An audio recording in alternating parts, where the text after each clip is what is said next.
இன்றைக்கி நம்மளை சுற்றி நிறைய கம்பெனி வர காரணமே நம்மளோட சோம்பேறித்தனம் தான் சொல்லலாம். நம்மளோட நீட்ஸை பூர்த்தி செய்கிற விதமாகவே நிறைய ஆப்ஸ் அண்ட் சைட்ஸ் ஓப்பன் பண்ணப்பட்டுச்சு. For example food delivery app, cab, நிறைய இ-காமர்ஸ் சைட்ஸு, இந்த மாதிரி நிறைய ஓப்பன் செய்யப்பட்டுச்சு. அப்படி இன்றைக்கி இருக்க நிறைய ஆப்ஸ்க்கும் சைட்ஸ்க்கும் விதை போட்டதே அமேசான் தான் சொல்லலாம். அப்படிப்பட்ட அமேசான் சாம்ராஜ்யம் எப்படி உருவானதுன்னு பார்க்கலாம் வாங்க. 90களில் ஆரம்ப காலத்தில் பிரபலமான இணையதள சேவையும் அதை சார்ந்து உருவாக்கப்பட்ட அமேசான் நிறுவனமும் தான் இன்று மனித வாழ்க்கையோட ஒன்றா பிணைக்கப்பட்டிருக்குன்னு சொல்லலாம். இந்த அவசர உலகத்தில் மனிதனோட தேவைகளை அறிந்து நொடி பொழுதில் சேவையை வழங்கும் அமேசான் இன்று உலகின் நம்பர் 1 வர்த்தகமாக இருக்குது. 1964 தான் அமெரிக்காவில் இருக்க நியூ மெக்சிகோ அப்படின்ற பகுதியில் அமேசான் சாம்ராஜ்யத்தை உருவாக்கிய ஜெஃப் பெசோஸ் பிறந்திருக்காரு. ஜெஃப் பெசோஸ்க்கு பள்ளி பருவ காலத்திலிருந்தே பொறியியல் துறையிலையும் கணினி துறையிலையும் நாட்டம் இருந்திருக்கு. அதை தொடர்ந்து 1986 மின் பொறியியல் கணினி துறையில் பட்டம் பெறாரு ஜெஃப் பெசோஸ். கணினி தொழில்நுட்பம் சார்ந்து பல்வேறு துறையில் ஜெஃப் பெசோஸ் பணிபுரிய தொடங்கியிருக்காரு. இந்த சமயத்தில் தான் 90களின் ஆரம்ப கட்ட காலத்தில் இணையதள புரட்சி அமெரிக்காவே ஆட்டி படைக்க தொடங்கியிருக்கு. இணையதள சேவையை பயன்படுத்தும் மக்கள் வெகுவாக உயர்ந்திருப்பதை உணர்ந்த ஜெஃப் பெசோஸ் அதை ஆய்வு செய்ய தொடங்கியிருக்காரு. ஒரு ஆண்டிற்கு இணையதள சேவையை பயன்படுத்துவோர் வீதம் 2300 உயர்ந்திருப்பதை கண்டு வியந்து போனார் ஜெஃப் பெசோஸ். அப்போ தான் அவருக்கு ஒரு யோசனை தோன்றியிருக்கு. வாடிக்கையாளருக்கும் விற்பனையாளருக்கும் ஒரு எளிய பாலமாக இணையதள பக்கத்தை அமைக்க முடியும்னு அவர் நம்பியிருக்காரு.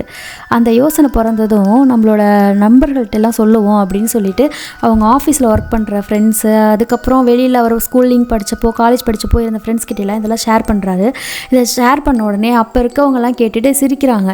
இதெல்லாம் ஒரு யோசனையா, இதெல்லாம் நடக்க வாய்ப்பே இல்லை அப்படின்னு சொல்லி ரொம்ப கேலி பண்ணியிருக்காங்க. இதெல்லாம் ஒரு பொருட்டாக எடுத்துக்காமல் ஜெஃப் பெசோஸ் என்ன பண்ணுறாரு, முழுமையாக அவரை நம்பி உழைக்க தொடங்கியிருக்காரு.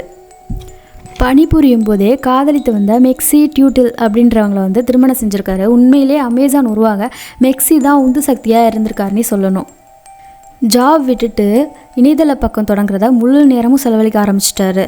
அப்படி இருக்கும்போது தான் ஒரு பொருளை விற்கணுன்னா, நல்ல முறையில் விற்கணுன்னா பிராண்டிங் ரொம்ப அவசியம் அப்படின்றத புரிஞ்சுக்கிறாரு. உலகிலேயே மிக பெரியதாக இருக்கும் அமேசான் நதி போல் நம்ம கம்பெனியும் ரொம்ப பெருசாக வளரணும் அப்படின்னு அவரோட ஆசை. அதனால் இதுக்கு அமேசானே பேர் வைக்கலாம் அப்படின்னு முடிவெடுக்கிறாரு. அமேசானில் அனைத்து பொருளும் கிடைக்கும் என்பதை சுட்டி காட்டும் வகையில் ஏரோ மார்க் ஏலேருந்து Z பக்கமாக போட்டிருப்பாங்க. அதை பார்த்திங்கன்னா ஹாஃப் ஸ்மைலி மாதிரியும் இருக்கும். இப்படி நேம் செலக்ட் பண்ணுறதுலேருந்து நேம் போர்ட் செலக்ட் பண்ணுறதுலேருந்து எல்லாமே ஆத்மார்த்தமாக முழு முயற்சியும் போட்டு சிந்திச்சு எல்லாமே பண்ணியிருப்பார் ஜெஃப் பெசோஸ். ஃபைனலாக சக்ஸஸ்ஃபுல்லாக ஒரு இணையதள பக்கத்தையும் உருவாக்கிடுறாரு. உருவாக்கிட்டு எந்த பொருளை முதல்ல நம்ம விற்பனை செய்யலாம் அப்படின்னு யோசிக்கிறாரு. அப்படி இருக்கப்போ புக்ஸ் எல்லாம் ஈஸியாக கிடைக்கிறதில்ல. அப்படியே கிடைச்சாலும் க்யூ ஃபாலோ பண்ணி ரொம்ப கஷ்டப்பட்டு வாங்க வேண்டியதாக இருக்குது. சில நேரத்தில் அந்த புக்ஸ் அங்கே இருக்குது, சில நேரத்தில் அது அந்த கடையில் கிடைக்கிறது கிடையாது.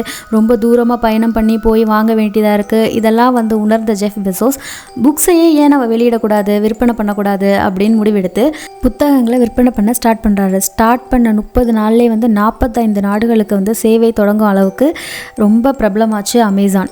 1994 தொடங்கப்பட்ட அமேசான் 2 மாதத்துலேயே, அதாவது 10 வாரத்திலே சுமார் 6 லட்சம் ரூபாய் வருமானம் ஈட்டும் அளவிற்கு உயர்ந்திருக்கு. அமேசான் வளர வளர அதன் உட்கட்டமைப்பும் நிர்வாக பலமும் மேம்பட தொடங்கியிருக்கு. இவ்வளவு சீக்கிரமாக ரீச் ஆக ரீசன் என்னன்னு பார்த்தீங்கன்னா ஹார்ட் ஒர்க்கும் தொழில் நுணுக்கமும் தான் காரணம். அமேசானில் பொருள் வாங்குகிற மக்களோட நிறை குறைய என்னன்னு தெரிஞ்சுக்கணும் அப்படின்னு ஜெஃப் பெசோஸ் ஆசைப்படுறாரு. அதனால் மக்களோட நிறை குறைய சொல்கிற மாதிரியான ஒரு இணையதள பக்கத்தையும் ஏற்பாடு செய்கிறாரு.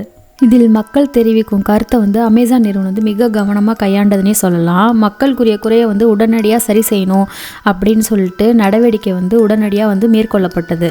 புக் ஷாப்பில் இருக்க விலையை விட கம்மியாக சேல் பண்ணலாம் அப்படின்னு சொல்லிட்டு கம்மியான விலையில் சேல் பண்ண ஆரம்பிக்கிறாங்க. அப்படி சேல் பண்ணதில் நிறையா லாஸ் தான் பார்த்துச்சு அமேசான். அப்படி இருக்கப்போயும் ஜெஃப் பெசோஸ் அதை கைவிடாமல் வாடிக்கையாளர் பிடிக்கிறதே கவனம் செலுத்தி வந்தார்.